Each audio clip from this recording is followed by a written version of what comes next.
So this conference will be broadcast at www.acu2020.org. It will be translated into 10 languages. You can find other contents on this website as well. Plus, I'm here in Germany acting as a medical doctor of Robert Kennedy, and I just would like to announce his voice is not related to any virus or something. He has not COVID-19 something. It's a long-lasting physical voice disease, just to say this. So he is, his health is very intact, and we are proud to have him here with us. So tomorrow there will be a very big crowding, like in the 1st of August. This was the biggest in Europe. And tomorrow it's going to be much bigger, because we are standing here all together to try to tell the truth to the people. I am Robert F. Kennedy, Jr. Excuse my voice, which should get better as I talk. And let me explain to you a little bit about the journey that brought me here. I run the biggest water protection group in the world. It's called Waterkeeper Alliance. And back in the early 2000s, I was suing big coal-burning power plants in the United States for discharging mercury.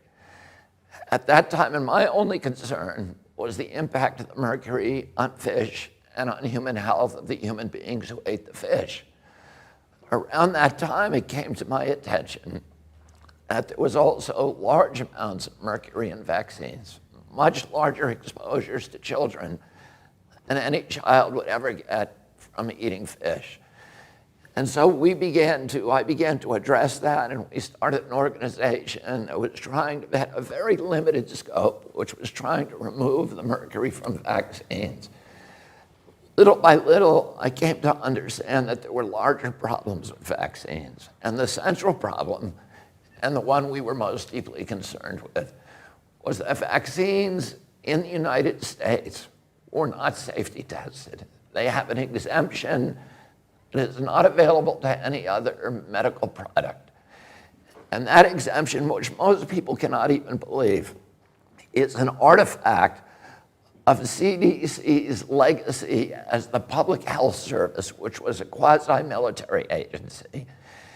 And at the time that the vaccine system, the vaccine program was launched, the purpose was a national defense purpose, and they wanted to make sure that vaccines could be quickly formulated and deployed in order to derail attacks by foreign countries with biological substances.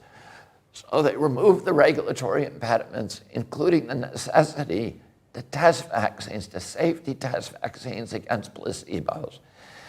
And so my very narrow purpose in starting the Children's Health Defense was to address this problem and get vaccines properly safety tested. Because if they're not safety tested, nobody can tell you with any medical authority whether that vaccine is injuring more people than it's saving. And yet, as we continued on with this advocacy, it became very clear that there were other problems as well. There was problems with the corruption in our political system. The pharmaceutical companies had not only corrupted our politicians with huge amounts of lobbying money, they had captured the agencies that are supposed to protect Americans from public health threats, the CDC, the FDA, the HHS. They had captured the press in our country by huge influxes of advertising dollars, which had neutralized the press. And they had effectively subverted American democracy by neutralizing all of those institutions that the founding fathers of our nation had created to stand between a greedy corporation and a vulnerable child. The Congress had been corrupted. The regulatory agencies were captured. They had become sock puppets for the industry they're supposed to regulate. The press had been sidelined, and worst of all, They had passed a law in our country in 1986 that gave pharmaceutical companies complete immunity from liability. So there was no incentive for any of those companies to make vaccines safe. And little by little, we recognized that this was not just an American issue. This was a global issue. I came 2 years ago when I was arguing the Monsanto case, and I met my partner here, Senta Dupuy. And Senta already understood the connection that had taken me so long to formulate between toxics in our environment, the capture of our agencies and our political structures by those powerful companies. She also recognized that pharmaceutical companies were the most powerful, more powerful than oil, more powerful than the chemical industry, and a greater threat not only to our children's health, to all the institutions of democracy, not in the United States, but all around the globe. And I'm very glad that Tina Choi helped Senta to organize Children's Health Defense Europe. We are here today to announce, to launch the beginning of this organization. We've been very, very successful in the United States. We recognize that the pharmaceutical industry is operating and capturing politicians and running governments in every nation on the globe. And if we win this battle just in one nation, the United States, we're still going to lose it globally. So we need people of goodwill, people who have courage, people who have a nonconformist way of thinking, who understand that we are being lied to, that the entire political structure today is saturated in pharmaceutical propaganda. And we have watched over the past few years something that is extraordinary. We are at an inflection point, I believe, in human history. The largest and most critical inflection point that humanity has ever encountered. For many years, totalitarian and authoritarian states have used the power of fear to engineer compliance in populations. I grew up understanding what happened in World War II in our country, and during the Nuremberg trials, Hermann Goering was asked by the prosecutor, how did you make the German people comply? And Goering said, it's not just Germany. This works in any country, whether it's a fascist country or a communist country or a monarchy or a democracy. All the rulers need to do is to tell people that there's something they need to be fearful of, to point a finger at that source of their fear. And you can make human beings do anything you want. You can make them go to slaughter like sheep. You can make them obey. During the same Great Depression that spawned Adolf Hitler, we were very lucky in our country that we had a leader, Franklin Roosevelt. And he said, the only thing we have to fear is fear itself. He understood that fear would drive us into totalitarianism. Well, the biosecurity agenda that people like Bill Gates and Anthony Fauci and Davos and all of these people who are running now the global economy, they have understood for years that they have a power that no totalitarian government has ever had available to it, which is the biosecurity. You know, in Hitler could point at the Jews and say, those are the big threat. We need to be frightened of them. And you guys, everybody else needs to obey so that we can fight them off. Other countries were scared of the Bolsheviks. In the United States, you know, our demagogues point to the Mexicans or dark-skinned people and say we need to be scared of them, or terrorists. And, you know, all of those things get us to voluntarily give up, relinquish our human rights, our civil rights, and walk like sheep into the abattoir. But now they have a source of fear that is the most pervasive and all-encompassing power that they've ever had, which is the fear of pandemics. Governments love pandemics the same way that they love wars, because it gives them power, it gives them control, and it gives them the capacity to impose obedience on human beings. And today we have an inflection of new technologies that give governments the capacity to impose controls on populations that have never been imagined before in human history by any tyrant in history. We have 5G, which has created a surveillance state. 5G is not here for your benefit. It's not here so that it's going to make your life better because you can download your video game in 6 seconds rather than 29.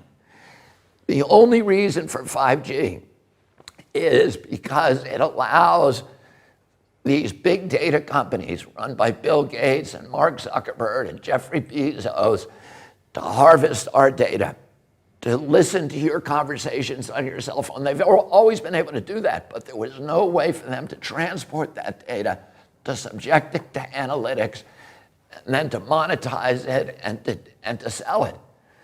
Bill Gates today is building a city in Arizona, 80,000 people, with a data center that will be able to take all of this new data, the data on your Alexis in your home. You think that Alexis is working for you? Alexis isn't working for you. She's spying on you. Your cell phone is spying on you. They have biometric facial recognition systems, your GPS, all the satellites that Bill Gates brags that his satellites will be able to monitor every square inch of the planet 24 hours a day. They're going to know, and then they have another innovation, which is digital currency. And once they have digitalized our currency and gotten rid of the cash economy, they have absolute control over us because they'll be able to tax every transaction. The banks will be able to cash in on every transfer of wealth, every transaction, no matter how minuscule, no matter how small. But also they'll be able to enforce obedience, because if you're disobedient, they'll be able to shut down your bank account and starve you, and you'll have no access to cash. And many people argue that this pandemic was a plandemic, that it was planned from the outset, that it's part of a sinister scheme. I can't tell you the answer to that. I don't have enough evidence. A lot of it feels very planned to me, but I don't know. I will tell you this. If you create these mechanisms for control, they become weapons of obedience for authoritarian regimes, no matter how beneficial or innocent the people who created them. Once you create them, they will be abused. 100% guarantee that they will be abused.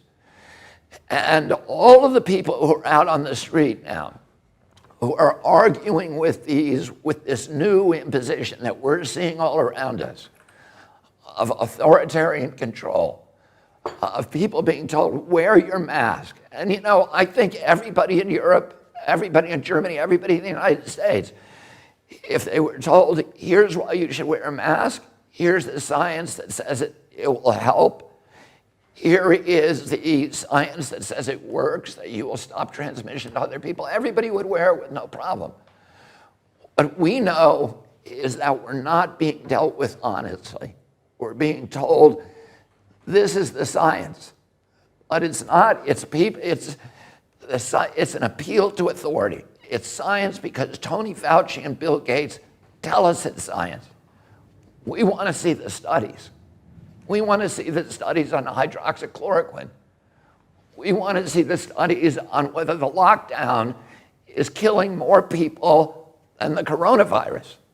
We want to see real science and real risk assessments. And we are not going to take the word. My father told me when I was a child, people in authority lie. And we all, if we are going to continue to live in a democracy, we need to understand that people in authority lie. People in authority will abuse every power that we relinquish to them.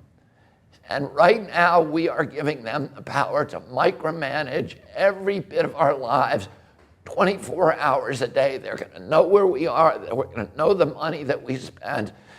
They're going to have access to our children. They're going to have the right to compel unwanted medical interventions on us. The Nazis did that in the camps in World War II. They tested vaccines on gypsies and Jews. And the world was so horrified after the war, we signed the Nuremberg Charter. And we all pledged when we do that, we would never again impose unwanted medical interventions on human beings without informed consent. And yet in 2 years, all of that conviction has suddenly disappeared. And people are walking around in mass where the science has not been explained to them. They are doing what they're told. They are these government agencies are orchestrating obedience. And it is not democratic. It's not the product of democracy. It's the product of a pharmaceutical-driven biosecurity agenda that will enslave the entire human race and plunge us into a dystopian nightmare where the apocalyptical forces of ignorance and greed will be running our lives and ruining our children and destroying all the dreams and dignity that we hope to give to our children. And the launch of this organization, Children's Health Defense in Europe, is a beachhead. It's an announcement to the world, and we are not going to take it. We are building institutions to fight your institutions. And you have global institutions, and we now have a global institution. And we are going to be out tomorrow with the biggest crowd in German history, and they're all going to be saying peacefully the same thing. We are not going to let you take our democracy away. We are not going to let you take our health away. We are not going to let you take our freedoms away. We are not going to let you take our children away. And I'm very proud of the people that I'm sitting at this table with, who are people who have the courage to challenge, to speak truth to power, and to think independently, and to break away from the orthodoxies that are enslaving so much of the human race. Thank you.